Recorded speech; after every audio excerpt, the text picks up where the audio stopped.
Okay then. Hello guys, Little Skeleton Wizard, and I'm here with I just had a heart attack. One of them noticed me. with Hi. What? that's Marley. Sorry, I Welcome wasn't to the paying live attention. stream. If you're not on the live stream, how dare you? It says Silver Eyes. This isn't the Silver Eyes, obviously. It's Twisted Ones. So yeah, just gonna check. Like you guys can't. I'm not gonna do the art thing. I'm not gonna do the art thing because yeah, reasons. But I will be able to see you guys this time if you guys put a message in. But yeah, so we're going to be chapter 5 and 6 of the Twisted Ones, not the Silver Eyes. We're going to look. Does it say Twisted Ones? It says Twisted Ones on your guys, if you guys watch it. But for me, it says Silver Eyes, so I have no idea.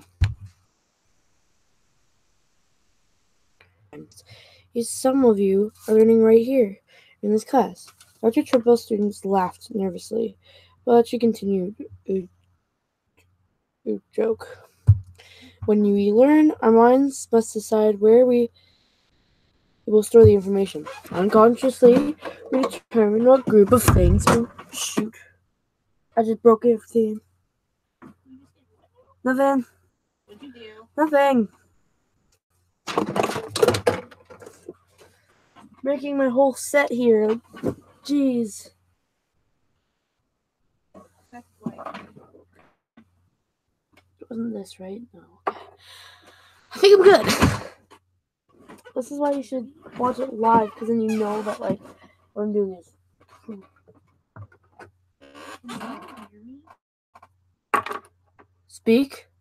Hi. So you're good. I think my chair went down. Man, I hate this chair sometimes. Oh gosh.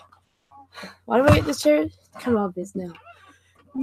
I finally get to sleep in my own bed. When Marley's here, she's like, I can sleep under my bed. Under the bed, so I'm like, okay. It would be smarter for me to sleep under my bed. What are we talking about? Oh yeah, Twisted Ones. In case you what? You're not gonna pass it. Also, I'd rather have that stuff on my top bunk than my bottom bunk. But anyways. Okay. I'm going to sleep and determine what group. Shut up. What group of things is the most relevant and connected to that group. This is, of course, there's only the most rudimentary explanation. The computers do this. When computers do this, we call it an information tree. Charlie was only half listening. She knew this already and was taking her notes on autopilot. Since their expedition to Freddy's the day before, she hadn't been able to get the image of Dave's body out of her head. His torso and the gruesome lace of scars that had covered it. Come on, get there. All right, okay. When he was alive, he'd shown them off to her, boasting of his survival. While he never told her or what had happened, it must have been an accident. He used to wear those suits all the time. She could see him now, before all the murders, dressed in the yellow bunny suit and dancing merrily with the yellow bear. She shook her head, suddenly trying to get rid of the image. You okay? Artie whispered. She nodded, waving him off. But the dead man in the field. That wasn't an accident. Someone forced him inside. But why? Charlie restlessly tapped her fingers on the desk. That will be all for today. Dr. Treadwell set down her chalk and stopped off the auditorium stage with purposeful step. Her teaching assistants and flustered graduate student and scurried forward to collect the homework. Hey, can I do over this? Artie asked Charlie, gathered up their things. I'm in a little bit it over my head. Charlie paused. She promised to make up for her first date with John, but she wasn't meeting him for over an hour, now that she'd been to Freddy's. Charlie almost felt like she was on familiar ground, even if it was soaked in blood. I might have some time now, he told Artie, who lit up. Great! Thanks so much. We can go to work over at the library. Charlie nodded. Sure. Yes, I did it. Shut up. Sorry. She followed him across the campus, only half engaged as he explained his difficulties with the material. They found a table and Charlie opened their notebook to the pages she'd taken down today, pushing them across so Artie could see them. Actually, do you mind if I sit next to you? He asked. It's easier if we both. Charlie pulled up her notes back over her as he came around and sat next to her, scooting in his metal folding chair next to hers. Just a few inches closer, she would have preferred. So, where did you get lost? He asked him. I was telling you on the way over, he said, with a hint of reproach in his voice. Then he cleared his throat. I guess I understood the beginning of the lecture when she was reviewing last week's material. Trey laughed. So basically, you wanted to review everything new from today. Artie nodded sheepishly. Charlie started it from the beginning, pointing out her notes as she went.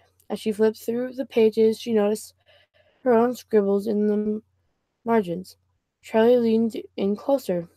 There were harsh outlines of rectangles lined at the bottom of the page.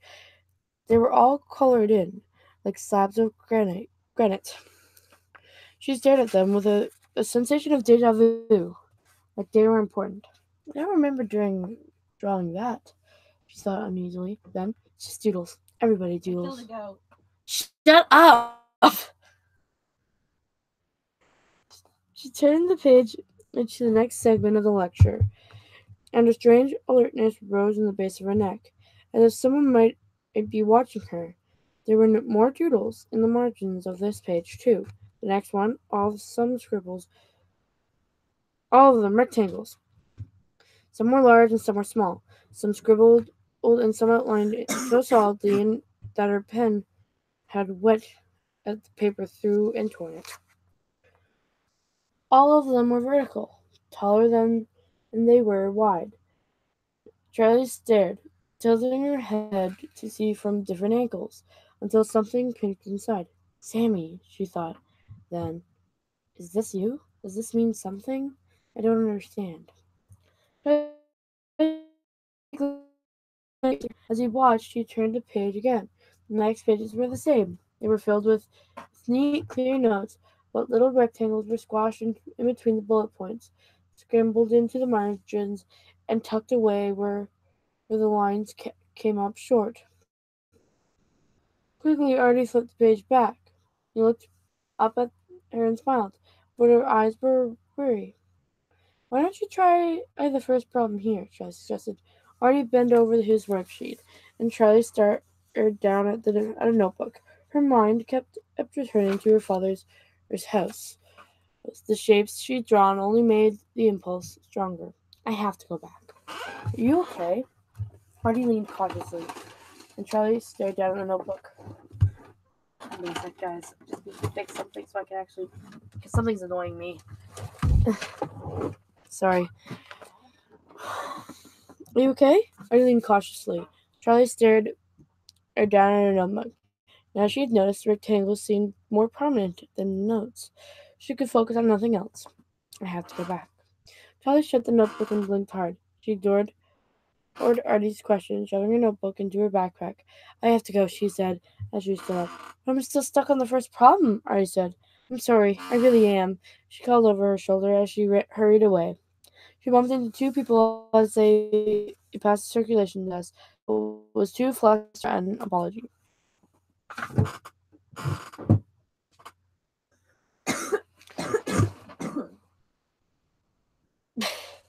Okay. When she got to the door, she stopped, her guts twisting. There's something wrong. She hesitated, her hands suspended in the air, as if something was blocking her path. She finally took a hold of the knob, and instantly her hand felt fused to it, as if by electrical current. She couldn't turn it, and she couldn't let go. Suddenly the knob moved on its own. Something was turning it from the other side. Charlie yanked her hand away and stepped back as the boy with an enormous backpack brushed past her and she slipped out before the door swung shut again. Charlie sped towards Hurricane, trying to calm herself as she drove. The windows were cracked open and the wind rushing in. She thought back to Treadwell's lecture earlier that week. At every moment, your senses are receiving far more information than you can process all at once.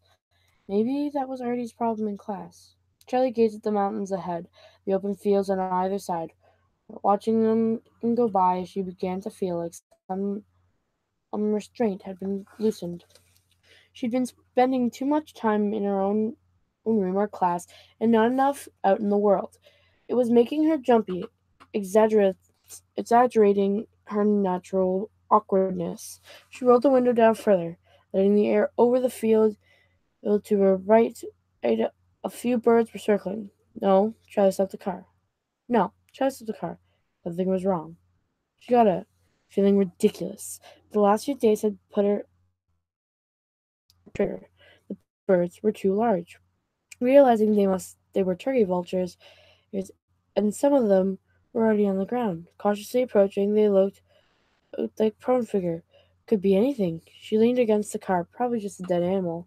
After another moment, she turned back toward the car in frustration, but didn't get in. Not a dead animal.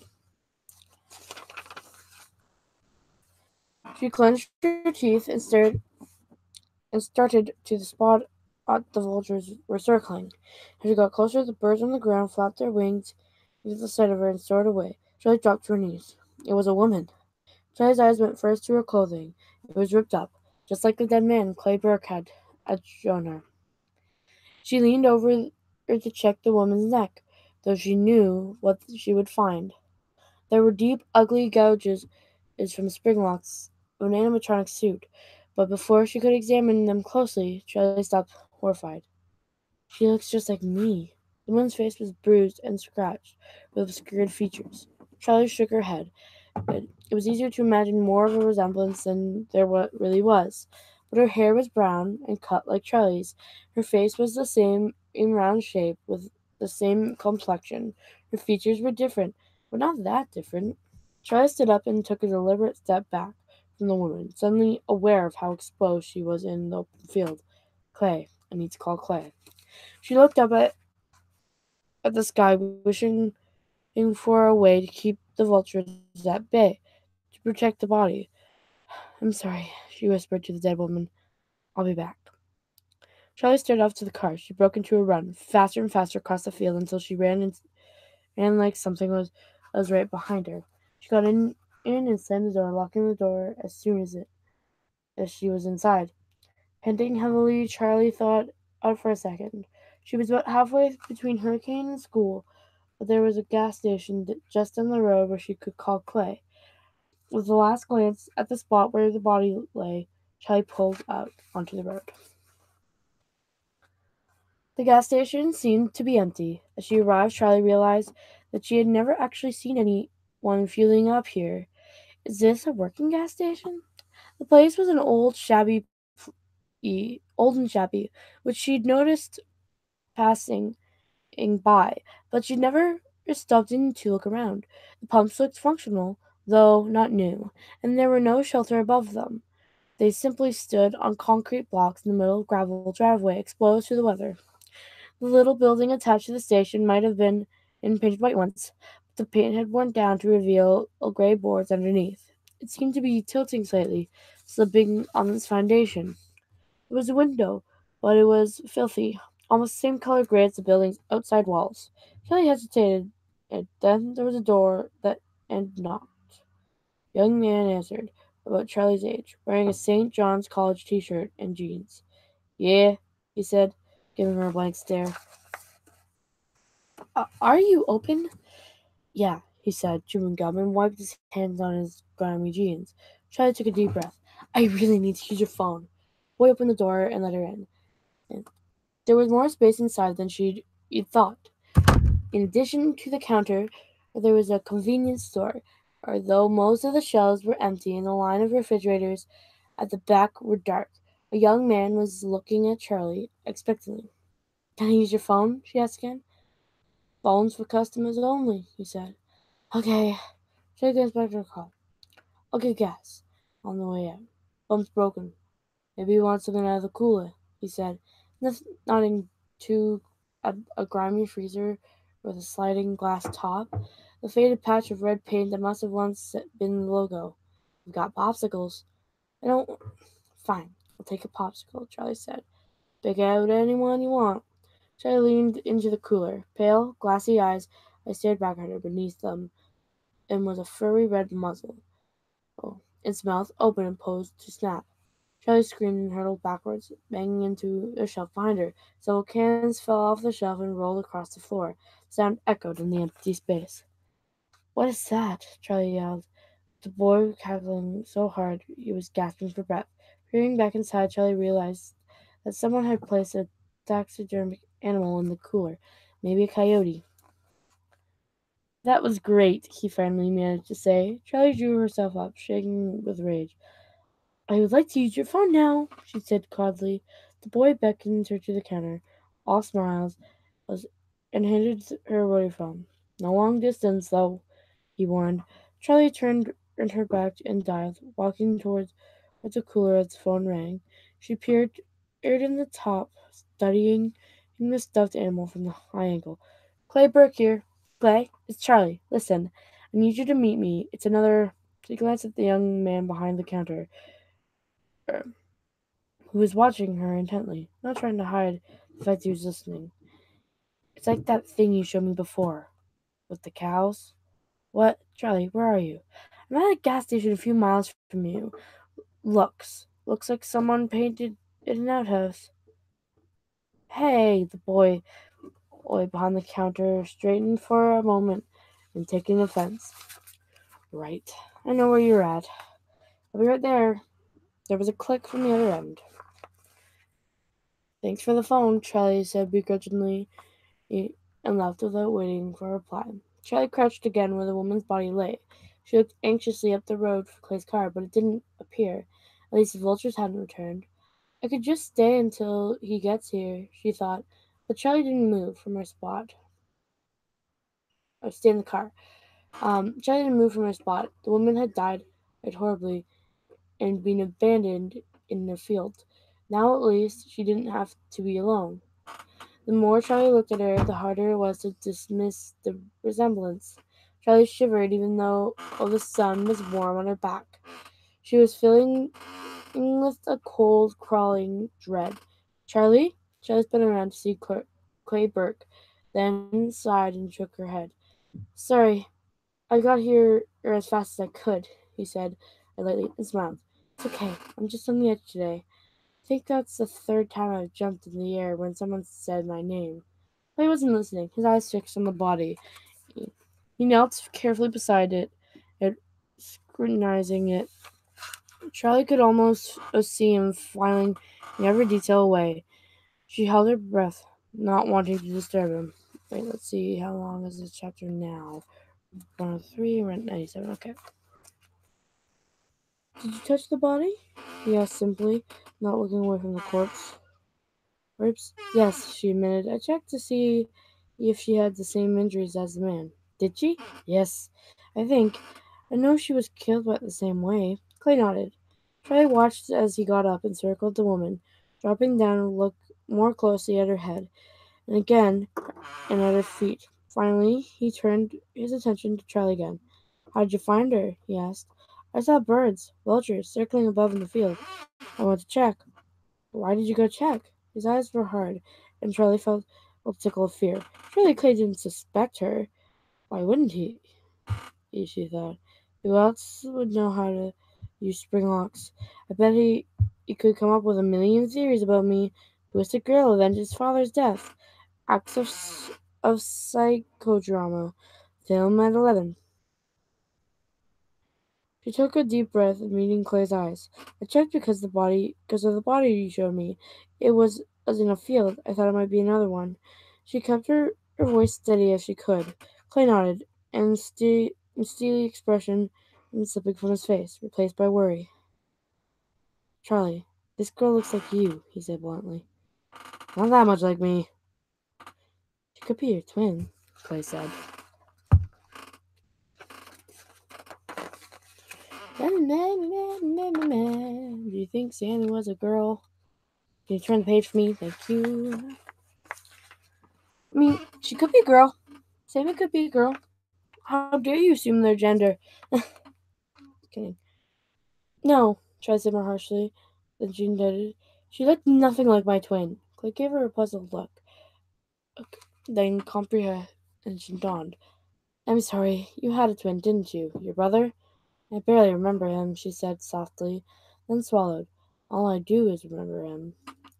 Hmm. I know she looks like me, she added weakly. We're right near a college town, Clay said. She's a young white female, brown hair. You're not rare or type, Charlie. No offense. You think it's a coincidence? Clay didn't look at her. There was another body found this morning. He said, another girl? Did you closer? Yes. As a matter of fact, been dead for a couple days. Probably killed 2 nights ago. Charlie looked down at him in alarm. Does that mean this is gonna keep happening? Unless you think we can stop it, he said. Charlie nodded. I can help, she said. She looked again at the woman's face. She's nothing like me. Let me go to our house, she added abruptly, seized by some impulse to prove it. To gather evidence that she and the victim were not the same. What? Her house? Clay said, giving her a dubious look. You asked me to help, Charlie said. Let me help. Clay didn't answer. Instead, he reached into the woman's pockets, one by one, searching for a wallet. He had to move the body to do it, and she jerked a little as he did, like a ghastly puppet. Charlie waited it, and at last he came up back with a wallet. He handed it to Charlie and the driver's license. Tracy Horton, she read. Doesn't look like a Tracy. Got the address? Clay scanned on the road for police cars. Charlie read it quickly and handed the license back. I'm going to give you 20 minutes before I radio this in, he told her. Use it. Tracy Horton had lived in a small house off the back road. Nearest neighbors' houses were visible, but Charlie couldn't imagine when they would have heard her scream, even if she'd managed to scream at all. There was a small blue car in the driveway, but if Tracy had been taken from her home, and since presumably she hadn't been wandering through the fields, it could be easily have been in hers. Charlie pulled behind the car and went to the front door. She knocked, wondering if she was going to do if someone answered. I really should have thought this through. She couldn't be the one to inform a parent, spouse, or sibling of a young woman's death. Why did I assume she lived alone? No one answered. She tried again, and when there was still no response, she tried the door. It was unlocked. Charlie walked quietly through the house, not really sure or what she was looking for. She glanced at her watch. 10 of the 20 minutes had passed as just driving here, and she had to assume that the police would get there faster than she did. Why did I follow the speed limit the whole way here? The living room and kitchen were clean, but they conveyed no information to her. Charlie didn't know what the peach-painted walls said about a person, or or the fact that there were 3 dining room chairs instead of 4. There was 2 bedrooms. One had a sterile air of a guest room that was slowly being taken over by storage. The bed was made and the clean towels were folded on the chest of drawers, but cardboard boxes filled the corner of the room. The other bedroom looked lived in. The walls were green and bedspread was pale blue, and there were piles of clothing on the floor. Charlie stood in the doorway for a moment. She found and she could not go inside. I don't even know what I'm looking for. This woman's life would be sifted through to the last grain by trained investigators. Her diary would be read, and if she had one, her secrets would be revealed. If she had any, Charlie didn't need to be a part of it. She turned and walked quickly but quietly back to the front of the house, almost running down the front steps. Standing by the car, she checked her watch again. 6 minutes before Clay called in the body. Charlie went to the little blue car and peered inside. The house, it was neat. There was dry cleaning hanging in the back window. Like the house, it was neat. There was dry cleaning hanging in the back window and a half-empty soda cup in the cup holder beside cup holder. She walked all around it, looking for something. Mud on the tires, scratches of paint, but there was nothing unusual. 5 minutes. She walked briskly through the unkempt grass that bordered the sides of the house. When she reached the backyard, she stopped dead. Before her were three huge holes in the ground, no longer than they were wide. They looked like graves, but at a second glance they were too messy. There were the outlines of poorly defined.